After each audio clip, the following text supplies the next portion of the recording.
আমরা জেলা প্রশাসন নারায়ণগঞ্জ এবং সড়ক ও জনপথ অধিদপ্তর নারায়ণগঞ্জের সহযোগিতায় এবং আমাদের জেলা পুলিশ এবং হাইওয়ে পুলিশ সকলের সহযোগিতায় কিন্তু আমরা আজকের এই উচ্ছেদ অভিযান করছি এবং এই উচ্ছেদ অভিযান কিন্তু আমাদের সহজ যে জায়গাটা আছে সেটা মুক্ত করারই একটা প্রয়াস।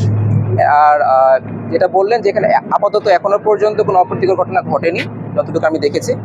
আমরা শুরু করেছি প্রায় 11টার দিকে, আমাদের ঘন্টাখানেক চলমান আছে, আরও ঘন্টাখানেক চলমান থাকবে এবং সরকারি জায়গায় যে সকল অবৈধ দোকানপাট আছে সকল কিছুই কিন্তু আমরা উচ্ছেদ করব এবং সেটা পর্যায়ক্রমিকভাবে করা হবে। এটা কিন্তু নিয়মিত অভিযানের অংশ।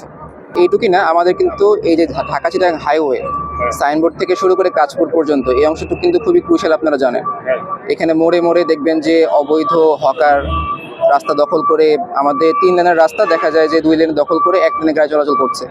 তো সেই জিনিসটা কিন্তু আমরা পুরোটুকু অংশ জুড়েই করবো, মানে কোন অংশ করবো কোন অংশ করবো না, কাউকে ছাড় দিব সেটা কোনো সুযোগ নাই। কিন্তু আজকের প্রোগ্রামের অংশ না, তবে জেলা প্রশাসন তো অনেক বিষয়ই দেখে, এটা অবশ্যই দেখা হয় এবং এখনো হচ্ছে।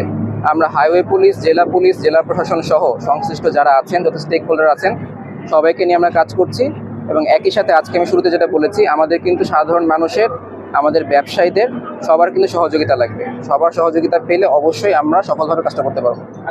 আমরা চেষ্টা করে যাচ্ছি, শুরুতে যেটা বললাম, সবার কিন্তু সহযোগিতা লাগবে। আমরা যদি আজকে করে যাই, যদি মানুষের এবং ব্যবসায়িক গোষ্ঠীর সহযোগিতা না পায় সেক্ষেত্রে কিন্তু ধরে রাখাটা খুব কঠিন।